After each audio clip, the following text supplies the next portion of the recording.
Good morning, good afternoon. Thank you for joining us today to hear from Dr. Shez Partovi. Dr. Partovi is the worldwide lead in healthcare, life sciences, and genomics with Amazon Web Services. He has a unique background that includes clinical work as a medical doctor with a subspecialty in neuroradiology, an entrepreneurial history in launching health IT companies, and executive roles at Dignity Health, which is a health service organization in over 40 locations in the United States, where he oversaw the transition to integrated electronic health records in multiple settings and was responsible for the digital experience of patients and providers. Today, Dr. Partovi will be sharing with us some Canadian examples of organizations that are leveraging Amazon Web Services during the pandemic and the impact of this partnership around the world. So without further delay, I'll turn it over to you, Shez. Thanks so much, Brenda, and thanks, Jeannie, as well. One thing I'd add is my greatest pride here is that actually I'm Canadian. I did my undergrad in Vancouver, UBC, and then went to McGill for medical school. So it's a delight to be here. What I'm going to do today is really, as mentioned, go through a few examples and stories of the global, how Canadian organizations have been using AWS to really accelerate the global response to COVID, and give an example of each of those for you. Just briefly, in case you are not familiar with AWS, AWS is sort of the technology arm of Amazon, and AWS has been around, the cloud-based technology at AWS has been around for quite a while, for about 14 years. And what most may or may not be familiar with is that actually the healthcare life science practice at AWS has been around for about half that time. So for quite a while, for really about 7 years, there's been a whole team dedicated to advancing healthcare, whether it's around health systems or whether it's the government agencies that are trying to advance care in populations. Whether pharma, biotech, medical device, genomics, all really has been a focus of the cloud transformation for quite some time. And we really are delighted because we get to have some really terrific individuals, bright folks that have been at the bench, have been at the bedside, nurses, physicians, professors, biochemists, informaticians, folks that have been chief digital officers or the pathologists, you name it, all sorts of folks that have really been in the industry who then come and join us at the healthcare life science practice to help work with organizations like yourselves and others. And one of the things that really is delightful is that we have a chance to really work with a large set of organizations across the globe, giants as well as young companies and startups, partners, governments, agencies, and so on. And one of the things that our team really takes pride in is that we actually always keep in mind and never forget that if you look at the mission and vision statement of just about any of these companies, it doesn't matter what country in the world, Canadian, American, from Singapore to Argentina, you will almost invariably in companies that are working in healthcare find one word in either their mission statement or their vision statement. And that word is a reference to a patient, a person, an individual, a human. And our practice really recognizes that there are companies and people out there trying to elevate the human condition. And what we really lean in with technology at AWS and the healthcare life science practice is we lean in to help these organizations achieve that end because it's one planet. So, and of course, in time of pandemic, perhaps that message has come to be much more obvious to all of us. So what I want to do today is to look at the journey of responding to COVID, responding to SARS-CoV-2 in three frames, three lenses, so that we have a construct of how we're trying to advance and how our customers are trying to advance the response to COVID. One lens we'll look at is prediction. How companies, how organizations in Canada use technology, AWS, to really perform prediction, particularly around COVID, of course.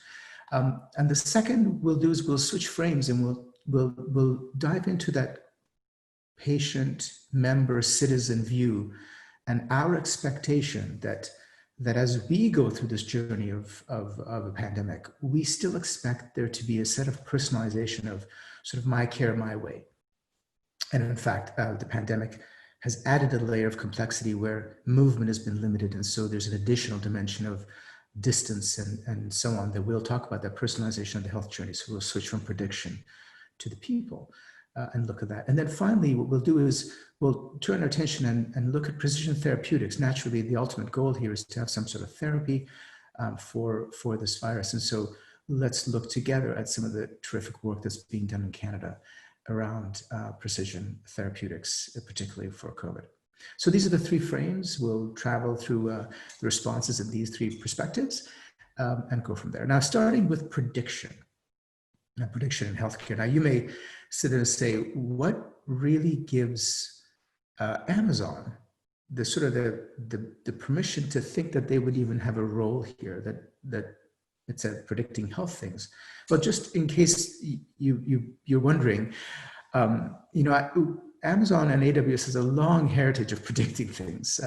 If you wonder how something can be delivered in one day, it's really through the power of prediction, because you predict what people are going to order in mass numbers, and you move merchandise to the closest fulfillment center before people order it, so that it's not coming from far away. It's coming from the fulfillment center closest to you. And by this power of prediction, you can actually achieve outcomes that you actually never thought of, or predicting what you might like and order next. And so the concept of predicting has actually been in our DNA. The concept of using machine learning and AI to predict things has been in the DNA of Amazon from the beginning. And what we really done is the healthcare life science practice put a privacy sort of construct around it. The United States, the HIPAA shield, if you will, the HIPAA enablement, and there are obviously different regulations, different countries. They all, of course, achieve the same thing, which is to protect the patient's privacy. And so you wrap those technology sets in this enablement that allows for privacy to be assured.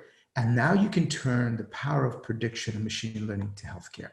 So when you think, so it's this, by the way, this is the same technology Netflix uses to predict what movie you might like, the same technology that Expedia would use to predict what trip you might take next when you used to take trips.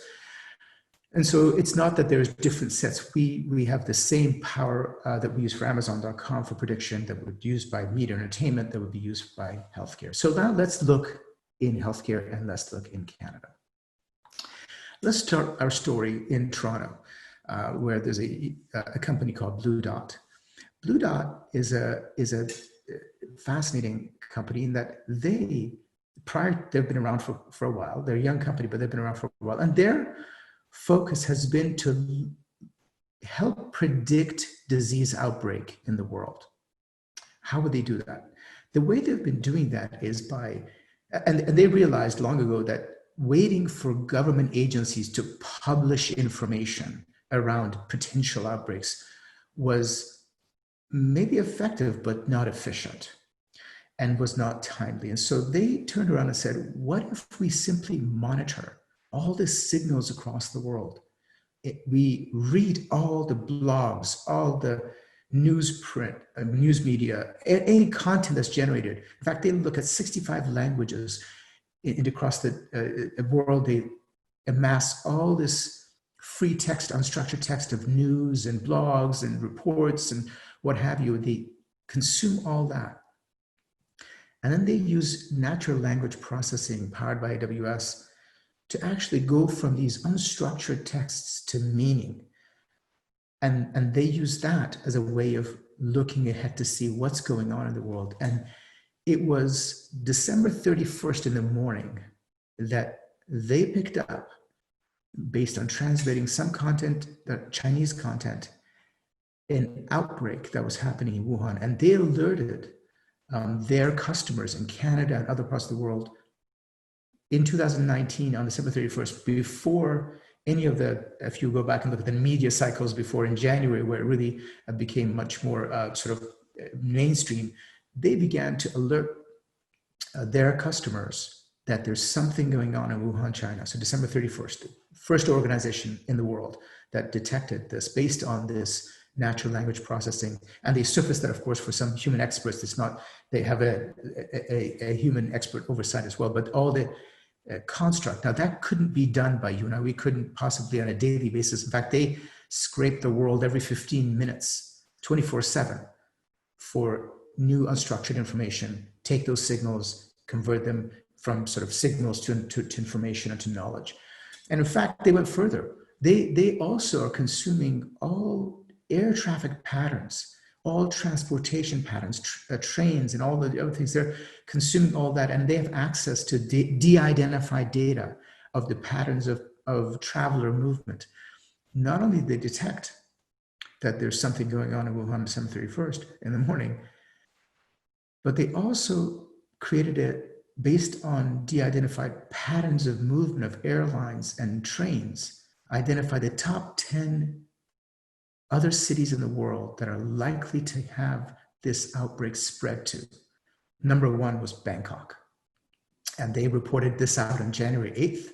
And in fact, Bangkok was the first other location where the report of another patient with COVID was filed. And so that ability to consume massive quantities of unstructured data in 65 languages, translate it, extract knowledge from it, elevate that to a set of patterns, cross-index that with travel and movement. This is the kind of thing that cloud technology, because you couldn't have enough human power to do that in the period of time that you need to actually be meaningful and effective in terms of predicting. And of course, you wouldn't be able to flex up and order more servers to be delivered to a data center to install them to really spike up, because you can imagine the computing power that would be needed would be quite a bit. So that's an example of Blue Dot and the journey that they were on, and in terms of predicting an event, a very significant one. Let's turn our attention, go from Toronto and jump over to Vancouver. Now, Vancouver, University of British Columbia, has a Cloud Innovation Center in partnership with AWS. And this Cloud Innovation Center is a public-private partnership, which we had the pleasure of starting together with UBC. And it launched in January this year. And the premise there is that it's focusing on community health and well-being. And the idea is that together we fund initiatives that would lead to things that benefit all of community. So the key point there is that the funding that goes into these innovative ideas are meant to then become open source. So it's not used privately by either UBC or by AWS. It's meant that we fund innovation around community health and well-being, and that becomes part of the open source community. So if you build a machine learning model that does something like detect SARS-CoV-2 and COVID, as we're going to talk about, the algorithm would become open source and available to everyone, not meant to be a private commercial enterprise. So that's it's called this Cloud Innovation Center, short KIC, and it's out in UBC. So that the KIC was used for a particular initiative out of Vancouver General Hospital, and a physician, Dr. Nicolau, who had the concept and said, well, okay, remember, we're now back in January, early February. So the question was, how do we predict someone has this disease, COVID, and because the testing was just ramping up, there was, again, you're gonna go back in time to sort of late January, early February. And the concept was, and in fact, Vancouver, VGH was one of the teams that, with some of the earlier H1N1, was able to create a certain sort of define the CT chest CAT scan definition of H1N1. And so they turned their attention, connected with Dr. Nicolau, and they said, look, we'd like to create a model, a machine learning model that can help predict that someone has this new condition, COVID. Of course, the problem at that point is that you need a lot of data. And so the challenge is, of course, you don't have a lot of data because the prevalence of the condition wasn't a lot yet. And so the question became, how do we get data from all over the world to be able to help Vancouver General Hospital, UBC, put together an initiative to create a machine learning model that can run on a CAT scan and identify COVID. So data was streamed not just from locally, of course, we'll talk about de-identification. These are all assumed de-identification, but we'll dive into that in a moment a bit more. But also the question was, how to get data from all over the world. So the data was moved into AWS, into the cloud, because that's where you can apply extensive compute and use AWS's machine learning environment called SageMaker Studio. More machine learning happens in AWS than any other cloud provider in the world. About 85% of all sort of TensorFlow, for example, machine learning happens on AWS. TensorFlow is an algorithm used for a framework used for building models that predict things. So in SageMaker Studio, the power of SageMaker Studio is that you don't have to be if I use a metaphor, you're not working at the DOS prompt where you have to be a machine learning professional. You can operate at a level where it's a studio where you're sort of dragging and dropping, pointing to data, point and click, train the data, train the model, and sort of deploy it. So it makes an environment where clinicians and others that are in, if you will, in a clinical environment can use this as a studio rather than having to go to sort of the command prompt where you might need seasoned data scientists. Now, there are data scientists working on this as well, but sort of gives you this differential of how you could use that. So data moved into the AWS cloud. And the other thing was, it's not just imaging data, but you also need medical history, because the idea of making this algorithm really powerful, you just don't want images, you want the medical history as well. How they were admitted, what were their symptoms, and so on. And so, but the problem is that medical history comes generally as a text note, and sort of back to the problem that Blue Dot was solving. Now we're going to dive into and see how that was solved. Now, when medical notes come across on AWS, there's a tool we have called Comprehend Medical. And what it does is it can read a medical note and it can identify key concepts. So for example, if you have an admission note to the hospital, you can identify the patient has cough. The cough is severe. So through the narrative that a physician might dictate, through narrative that a nurse might put into the system, it can extract discrete elements and relationships between those elements. The patient was taking a medication. It was by mouth. It was twice a day. The patient didn't have abdominal pain, but did have leg pain. You know, these sort of, if you think back in high school when you used to read a book and you would highlight key concepts, it's that concept of being able to highlight concepts and lift it off. And so Comprehend Medical was applied to all the medical notes as well, and also pulled in to the cloud. And of course, I mentioned earlier that the idea here is, of course, to use this de-identified. The intent isn't to expose private patient information. The intent was, of course, and it was de-identified. And so that's the other part of Comprehend Medical, is it can identify elements of either a medical image or a note that identifies a person. And what in the US is called protected health information.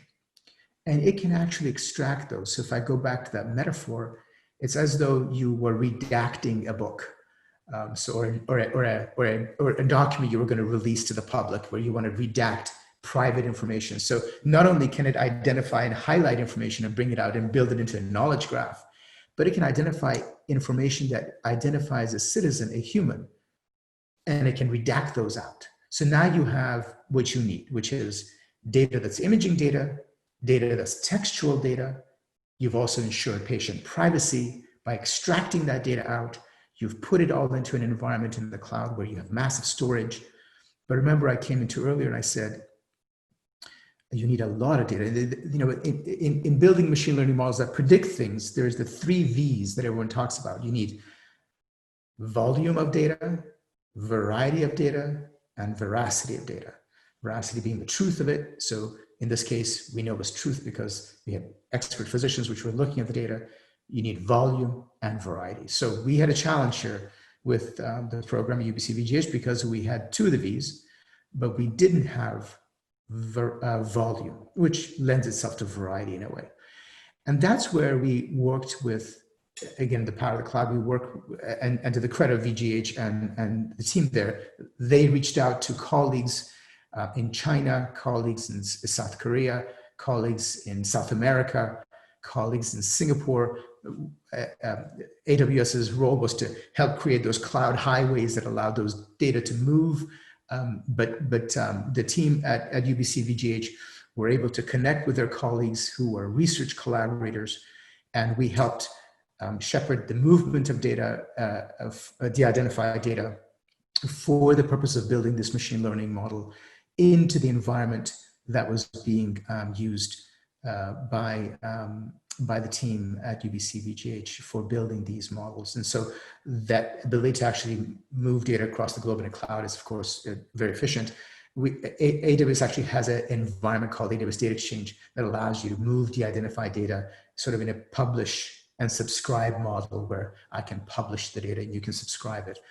And in fact, in addition to using those kinds of mechanisms for moving data, there's all the, AWS also hosts a whole set of worldwide open data registries. These are data registries that have been made, they're de-identified, that are made available globally for research, for science, for advancement of basically civilization. And so we host those data as well on AWS. And so not only could there be an exchange between peers, but also you could now tap into open data sets that are hosted on AWS and bring that into the model. So to get to the point where you can actually finally use SageMaker Studio, the 3 V's were satisfied: volume, variety, veracity.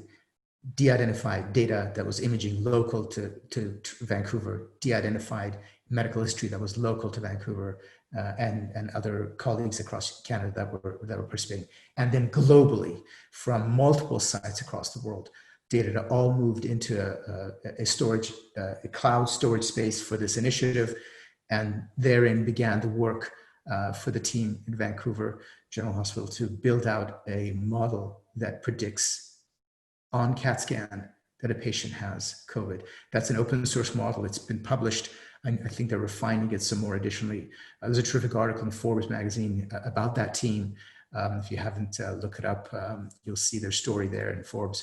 And it's a terrific example of really forward thinking and collaboration across the globe. This is really the power of cloud. Is not only you have this essentially unlimited storage, unlimited compute, incredible machine learning environment, but you can now really act globally as a team together. So those are stories, 2 stories from jumping from Toronto to Vancouver on really using the power of AWS and cloud to predict things. Let's shift our attention and go into talking about sort of the journey of the individual and how that works. Now, you may have heard, and this is probably a joke, you may have heard of Alexa. What you might not know is that if you take the 2 A's off Alexa, you end up with Lex. Lex actually is the same artificially intelligent conversational agent, the same type that's in Alexa, but it's as a software that can be used by others to build really cool stuff. And so when you think of, if you have Alexa and you have this conversation, imagine that engine, the similar engine of having that, can be used not just in that cylinder or in the Echo dot, but can be used elsewhere. So what does that mean that can be done? That means that you can now, in an effort to engage consumers, engage patients, engage citizens, you can bring that same frictionless voice conversation to a clinical interaction. Because remember, we start by saying a lot of this, and all the examples I give you, of course, are respecting the patient privacy. These are things that there's a construct that protects privacy. And so that conversational agent, of course, is not just voice, because we have at AWS have a whole set of tools that make those agents, whether they're voice, like the conversation you have Alexa could be on a phone, but also it can be based on text, because at the end of the day, voice and text are, conceptually the same thing. It's just a different mode of representations. One sound waves, the other one's text on a screen. The element of the artificial intelligent conversation is the engine that drives both, and or even a chatbot on a website. So think of it as interacting with an AI-based agent and having a conversation, whether it's voice, whether it's natural language text conversation, or whether it's natural language sort of chatbot on a website. Those are all available.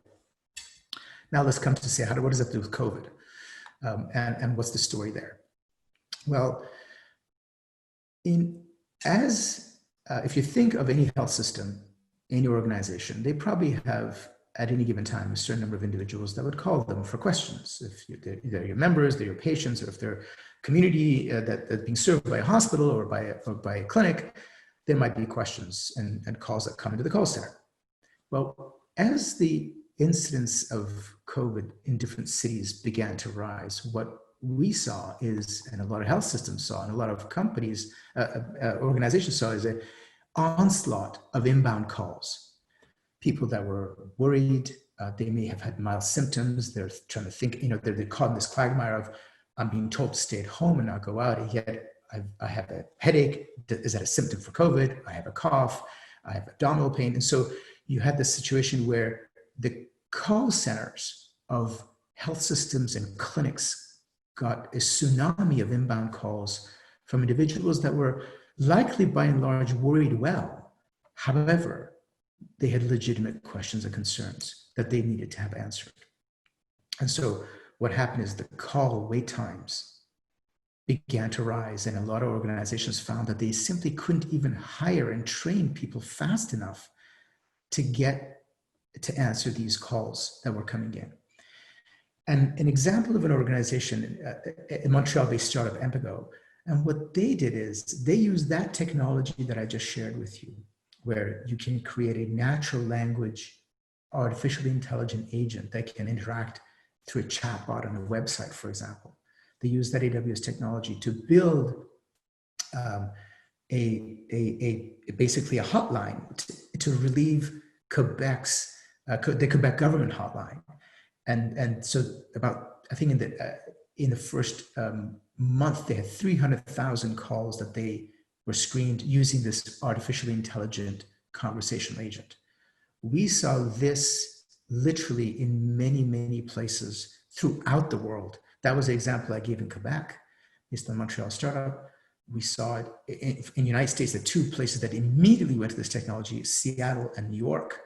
And I could just start to walk through the world from Australia to Singapore to New Zealand, because these agents, these artificial agents are also multilingual, because the engine, Amazon Translate. So you stack these technologies all together. You have the conversational agent that can be either text or voice. You stack that with translation agent that can translate in real time. And so you can actually text back and forth in Spanish. It's natural language texting. So when you combine these technologies, that means that in the case of COVID, when the tsunami of calls came, it had the ability to scale up rapidly and quickly, whereas you really couldn't using legacy models of hiring people, training the call script and putting them in. It would be challenging, if not impossible. You certainly couldn't respond fast enough. So when you talk about a patient that says, or a citizen in this case that says, I want information, I want to engage the health system, but I can't. These technologies allow that to scale up and scale fast, and respond to the needs. The actual engagement here, the end of it is you either can escalate, and we saw this in different modes, in different places, in different cities, where the end result is either reassurance based on the questions that were being answered. Now, the questions aren't determined by AWS. The questions are determined by the organization that's building it. They have their own protocol, their own sort of decision tree, but the technology is agnostic of that, whatever the decision tree is. So in some instances, the decision tree would lead to, let me text you a URL to more information. We think you're okay. In some instances, it may lead to, let me warm hand you off to make an appointment for a test, a COVID test. And in some places, like in Seattle, the warm handoff was, let me get you to a telemedicine visit because we think you should be seen by a clinician right now.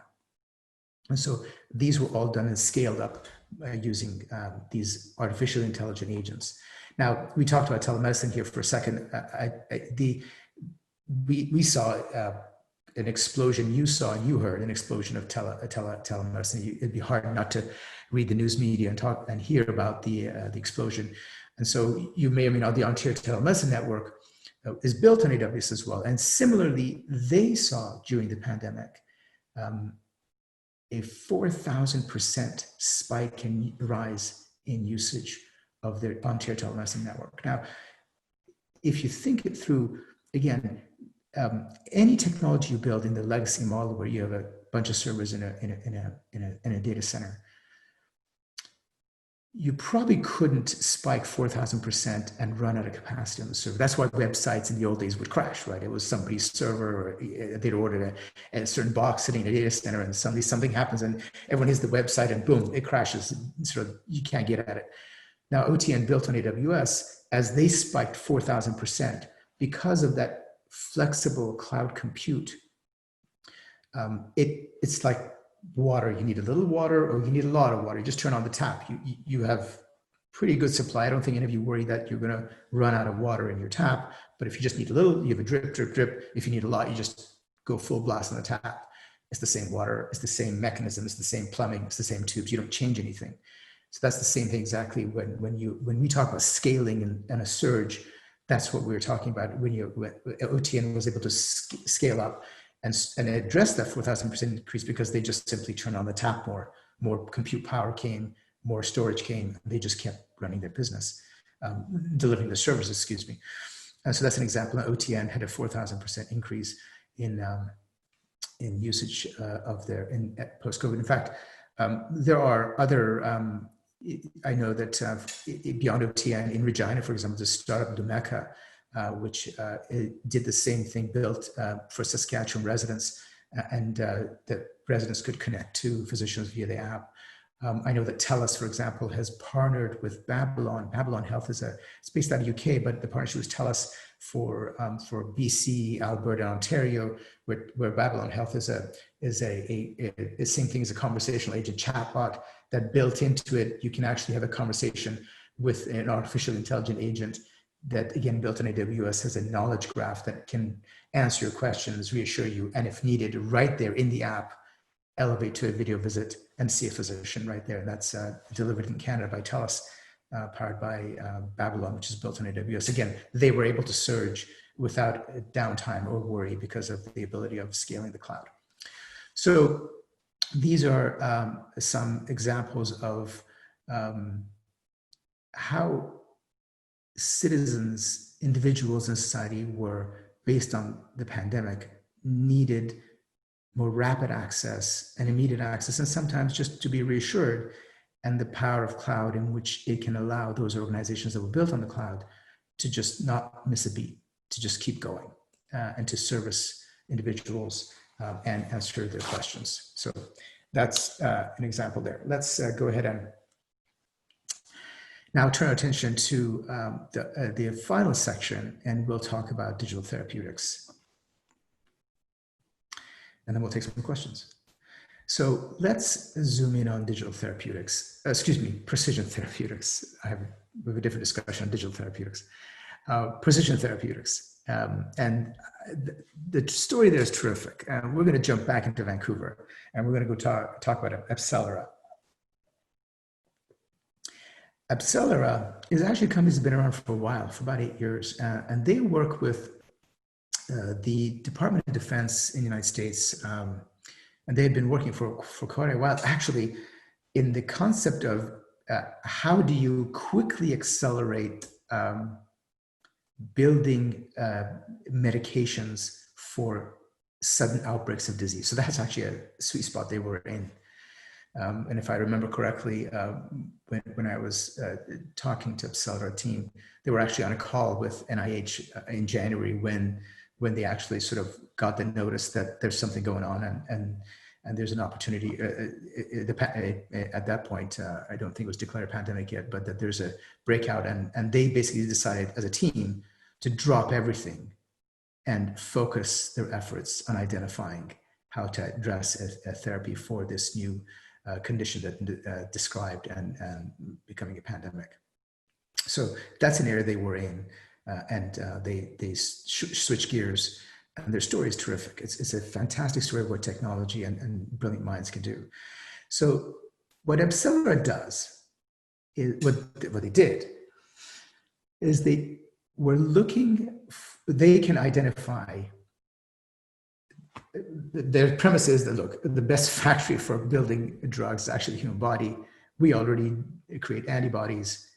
And their premise is we need to find the antibody that the human body is already making and then make a drug out of that. I mean, that's just overly simplifying it, but that's the premise. And so as soon as the pandemic was defined and known, they went on a hunt to look for a person that had got COVID and recovered. That they needed the plasma and the cells of that person because they wanted to find in that person what it was that made them recover. And on February 25th, they were finally able to gain access to a sample of blood from an individual that had recovered from COVID. And so they began to look through the B cells of that individual to try to identify the antibody. Now, I want to repeat it. They're looking through cells. So they've identified 5.8 million individual B cells. They spun it down and got 5.8 million B cells.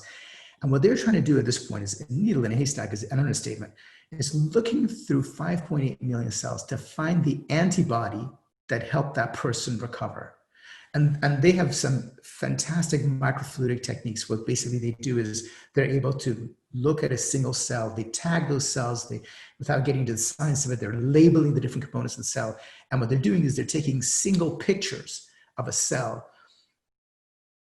that are labeled and tagged, and then they want to look at 5.8 million cells. You can imagine that's not an activity that people in a lab can do, particularly when, I mean, you might do it if you're not in a hurry, but if you have a pandemic raging through the world and you're trying to find an antibody, that's where you need incredible compute and storage, because you're taking many pictures depending on the different techniques of labeling. You're uploading it to a cloud environment where you're applying machine learning and you're applying machine vision, using AWS machine vision to identify the components that you're looking for. So you're sifting through 5.8 million cells using the microfluidic techniques. And they did that. They in that one individual, they identified those 5.8 million cells. They did their labelings and all the things they do. They took the images using microfluidic techniques. They have this array that does like 100,000 samples at once. And they were, I think over the course of 4 days, were able to get all the data they needed to upload to the cloud. And they were able to identify 2,200 cells that were making antibodies. So that itself is just a daunting concept of going through 5.8 million to identify the 2,200 that are making antibodies that sort of in the realm that you want. And then what they had to do is then identify which ones of those antibodies, which ones the antibodies from those cells were actually eligible for possibly working against viruses, in particular SARS-CoV-2. And they have obviously lab techniques, which again involves, remember, every step of the way that you're doing this, you're generating tons of data. I mean, if you think of just the photographs you have in your own personal photo files, and you're probably thinking, how do I manage all that photo file? I mean, I know I manage, the videos I take and the photos I take, just even managing it now, just imagine the petabytes of data that you're generating. Because every time you take a step, the analysis of that step generates more data, which has to be analyzed further, which generates more data. So you need to be able to, you can't be ordering drives to arrive to your data center for this. You just need to be able to just say, I need more data space, just give it to me. So they identified 500 antibodies that appeared to function against the spike protein of SARS-CoV-2. So now we're down from 5.8 million cells to actually identifying 500 antibodies that the monoclonal antibodies that were now. Not every antibody can be built into a drug, and so there's an additional step where they were really saying, okay, which one of these are likely to be able to formed into a medication that, when used, will likely be able to be absorbed by the gut, or if it's being injected, which would then likely be able to get into the cell. So more analysis, more using, whether it's using simple analytics or using machine learning, to get down to 24 antibodies that were favorable based on those properties that they're analyzing. Again, using obviously brilliant scientists, but also access to just scaling compute and storage.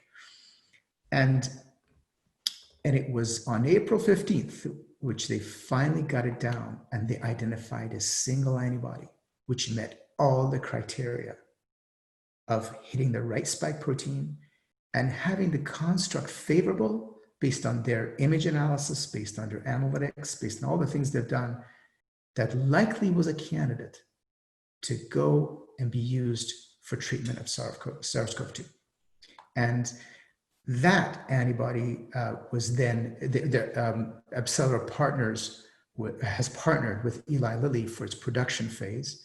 And so on June 1st, if I remember correctly, which was like 6 weeks after they first got the plasma sample, the blood sample, they began a human trial for that one antibody. So 5.8 million cells down to 2,200 candidate cells, down to 500 antibody family, down to 24 favorable, down to one candidate in 6 weeks. You just can't even conceive, which is why AbCellera is built on AWS, built on clouds, because that sudden surge of need for resources is one where you just turn on the water tap all the way and say, this is urgent, let's go. So really a great story. I mean, in a 6-week duration, going from the world's first monoclonal antibody identified by AbCellera, which is now in the human testing. And remember this, we're not talking about a vaccine here. We're talking about a therapy. It's an antibody therapy where if you have COVID, it would be given to you to prevent the virus from binding and entering the cell. So which of course is critical because given all the current people that have COVID, vaccine being still a ways away, this is an incredibly important and not often enough talked about set of activities that's going on. So we've sort of hopped around Canada a bit. We started out in Toronto, talked about Blue Dot and using natural language processing powered AWS to go from rough signals to predicting an actual outbreak, the company that predicted pandemic based in Toronto. We went to Vancouver, UBC, VGH, and this Cloud Innovation Center, which has built an open source model for using on CT scans to identify and detect COVID. We talked about personalizing sort of the experience, whether it was through conversational agents, artificial intelligence to scale up a response to citizens based on concerns, or whether it was Ontario Telemedicine Network on actually delivering care, 4,000% increase. And we talked about Lumeka and TELUS and Babylon Health as well. And then we, of course, went to AbCellera and talked about precision therapeutics. And I will tell you, we could go on. These are the ones that we're talking about today. Terrific stories that are going all across Canada based on using power of cloud to really advance the global response. Of course, these benefits are not limited to Canada. This is where Canada's shining. And you imagine the monoclonal antibody AbCellera, if that comes to bear, is going to be tectonic globally. And so we'll pause here, see if you have any questions, and just open it up and have a discussion together. Thank you very much. That's fascinating information and learning for me. I do have a few questions, some that were submitted while people registered and some that have come in while you've been speaking. And to the participants, we welcome your questions. So please feel free to enter them in the Q&A section at the bottom of your screen. I'll start with, if Blue Dot predicted the pandemic efficiently at the end of 2019, why does it seem the responsiveness was lacking? That might be a question way beyond. Yeah. But you know what, I certainly will empathize with that question. You can imagine, of course, Blue Dot being a terrific AWS customer, and we are aware of the great work they're doing. I think that's more of almost a social construct answer than a technology answer. Blue Dot, Dr. Kamran Khan, who's the CEO founder, he gave a presentation recently, and he talked about dissemination information, and they certainly obviously notified individuals and organizations that they were working with, and he did have a mention how some of the both the things, the steps they've taken, and some of the headwinds they experience in dissemination. he gave a talk, which is now on YouTube. We had a web day about a month ago, where I had the pleasure of co-presenting with Dr. Khan. And I would invite, if you have a chance, go listen to the presentation directly on the web day. And he, the CEO of Blue Dot, talked about information dissemination. And I don't want to be a proxy. In all sincerity, Brenda, that really is not so much a technology question, but really a sort of a social construct question. And I could give personal opinion on this, but I think it's not necessarily an AWS opinion. Sure. No, I appreciate that. Another question, what advice would you give any organizations thinking about or preparing to enter the cloud, i.e. change management associated with this, resources required, taken away from other activities, assessing readiness, those kinds of things? I think, there are, I'd say, about three things to consider. So one of the most imperative, and we do this all the time with organizations that are sort of stepping in and considering cloud and cloud journey transformation. The most common thing we see is where a certain specific initiative is done in the cloud as a first stepping stone. And that allows upskilling around that specific business problem, as well as, and we have training programs, and I know that, and in fact, in partnership with some Canadian organizations, there are cloud AWS cloud training programs that are available. And so I find that where organizations say, there's a problem we want to solve, a business problem, and we just don't want to use legacy methods. We want to use a cloud method. So this problem-oriented approach to migrating a particular initiative to the cloud allows for business value to be recognized. And the story that you're saying internally to your organization is in the construct of a particular business problem. That's where I see most common. So in the case of, let's say, healthcare, it might be where our population health team would like to be able to predict before patients get, we want to predict patients getting heart failure so that we can treat them better. And the construct of an initiative around predicting heart failure so that you can advance and treat those patients before they get it to improve your population health sort of outcomes. That is a terrific way to, the based on initiative, then we would lean in as AWS, we'd help train, we'd help to build what are the kind of data you need to move over, what's the kind of prediction model you might want to build. And so I find that those problem-oriented, and we have a method of working on this in Amazon, we call it working backwards, where we start from the problem and work backwards to see what we need to do. So that's one of the things that I see, and I see it often actually. And the reason I see it often is because the alternate, which I see occasionally as well, but it's a different approach, which is, hey, we just want to lift and shift into the cloud. Those mandates are usually what I would call executive mandates and board mandates, where top level in the organization says, you know what, we're coming up to a capital refresh, and we don't want to buy more servers. We don't want to spend another $8 million on more servers. What can we do here? And that top-down mandate is usually a organizational. They've come to a compelling event where they have either to spend a whole bunch of funds in one thing or have option B, and then that's another method. And those are usually driven by, if there's a board, it's a board driven, a CEO, CIO, CTO driven. So you have both this sort of what I call the grassroots problem solving and coming backwards, and specifically, and then the sort of top-down mandate if your organization is at an inflection point where you're about to spend a whole lot of funds on refreshing your data center. You may say, you know what, let's take a pause. What would it look like if? And so that's the other way. There is a third one not to be ignored, which is organizations that really want to lean in to accelerate innovation in their organization. And so I do see sometimes where organizations say, and why is cloud important to innovation? Is because you can run experiments by just turning things on and turning them off. That's something really important that folks don't think about. I used to work in a health system. If we went to an experiment, first just procurement, buy the equipment, drop it in the data center, have it get configured, and then you run the experiment of, let's say you're doing 15 patients or a small clinic to do X, and someone says it worked really well. Now we want to scale it to 300 clinics. And you're like, okay, order more equipment, drop in the data center. As opposed to in the cloud where you turn on some virtual environments, you run an experiment. And remember that thing I said about scaling? If it worked, you just scale it up. You don't have to rebuild a new environment now for production. because you just scale that up. So I see teams that have decided they want to lean in with innovation realize that they can innovate faster when they can just turn things on and turn things off. So those are sort of three categories I've been seeing.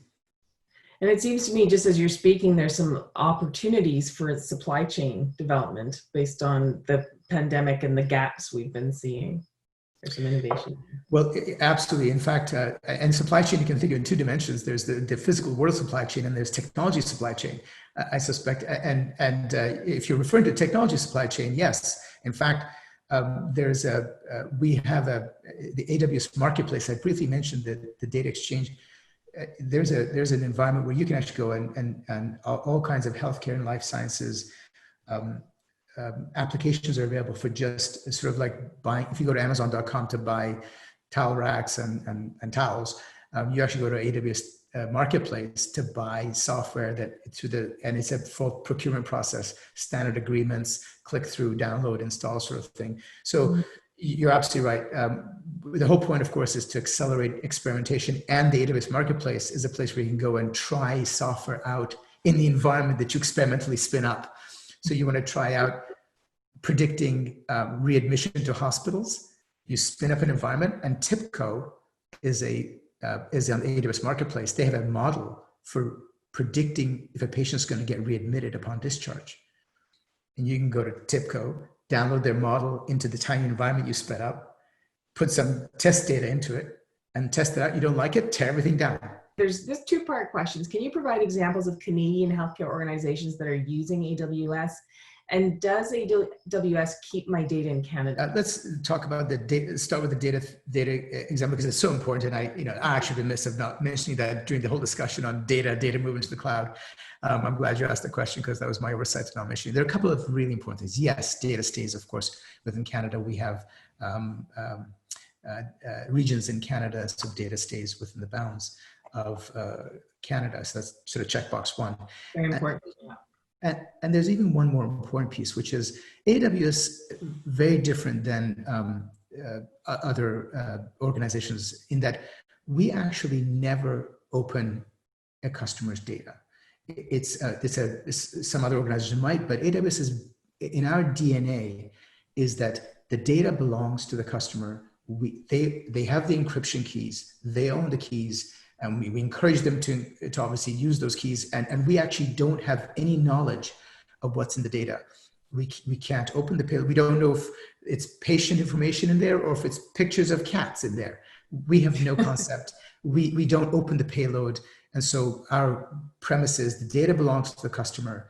You control the data. It's private to you, and we never open the payload.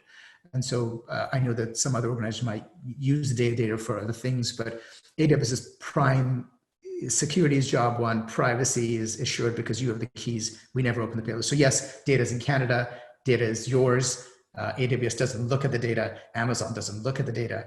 It's just, we're blinded to it. We can't even look at it because you've encrypted it and we don't even have the keys. So that's sort of point one. I think I mentioned VGH and certainly UBC as an organization that are using. I know, I talked about Blue Dot. Blue Dot, of course, is based in University of Toronto and affiliated with, I forget which health system, so they're using it as well.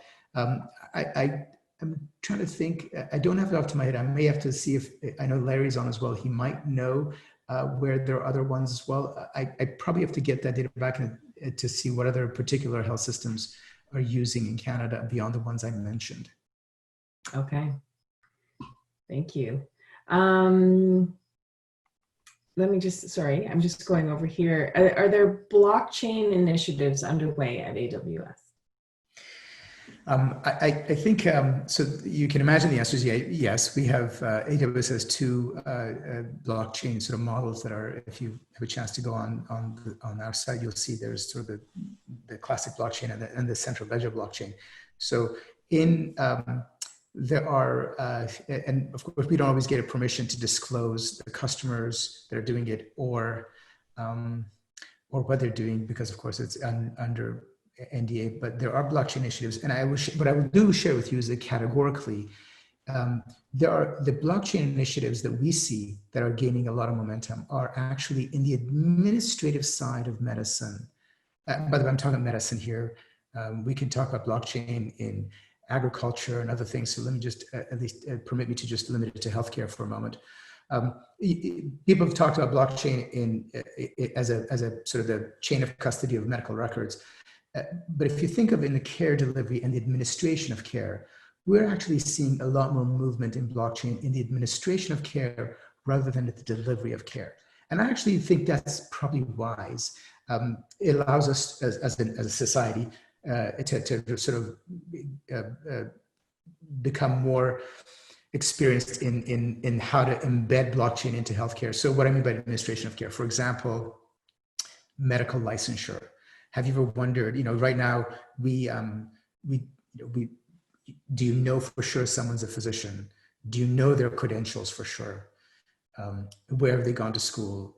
Do they have any issues that have been raised? And so blockchain is a great example of being able to have a ledger that stamps this administrative portion of physician credentialing, their verification. And that's where we're seeing a lot of movement in healthcare in blockchain, as opposed to what I hear a lot of the media of, hey, blockchain could solve all the electronic health records problems. There's certainly value in blockchain electronic health records, but the movement we're seeing is on the administrative side first, financial transactions, other administrative things, rather than in the care delivery. I hope that helps. That's the class of where we're seeing the movement. Okay, thank you. So it seems that innovation is happening very, very quickly these days during the pandemic. And I'm just wondering, for quick insights in about a minute or so, what you think has enabled this and how can we sustain it? How can we sustain innovation? I think, or the changes, the innovations that have happened, or keeping that momentum happening quickly. Here's what I would say. This is an action Amazonian principle. If I had to leave this one thing, I would say that with respect to innovation, we have a concept called two-way doors and one-way doors. Two-way doors, as it applies, is a door you can go through and come back out. And a one-way door is one where you can go through and it's very hard to come back out. So for example, if you were to acquire a company, it's a one-way door. So we at Amazon are literally focused on crossing as many two-way doors as possible.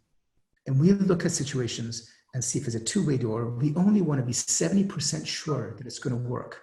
And we cross over. If anybody at Amazon is crossing a two-way door, an experiment, and they say, I'm 90% sure this is going to work, we tell them you waited too long.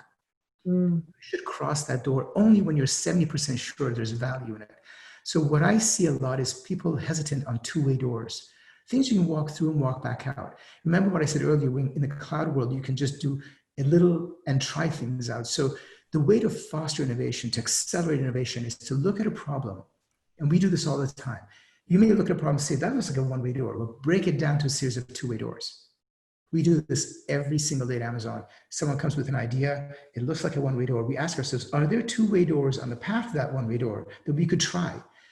So this idea of constantly going through revolving two-way doors, experimenting, is why we do what we do. And I've been trying to share that message with health systems and those that are working on elevating the human condition, because we don't take, I'm not talking about risking patients' lives. That's a one-way door.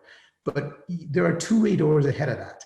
And so I would say the way to do this is to walk through as many two-way doors and run experiments as you can, because that really is what fosters innovation. And then you just develop a culture of experimentation, which allows things to go faster. Wonderful. That's a great thought to end on. So just wrapping up very quickly with a round of acknowledgements. So first of all, thank you, Shez, for taking the time to share your work and knowledge with us. I particularly enjoy and appreciate seeing Canadians such as yourself have an impressive international impact. And to Larry Sylvester and Amazon Web Services for supporting this webinar. It's through networks and partnerships such as these that together we will and can continuously work together to transform the health system.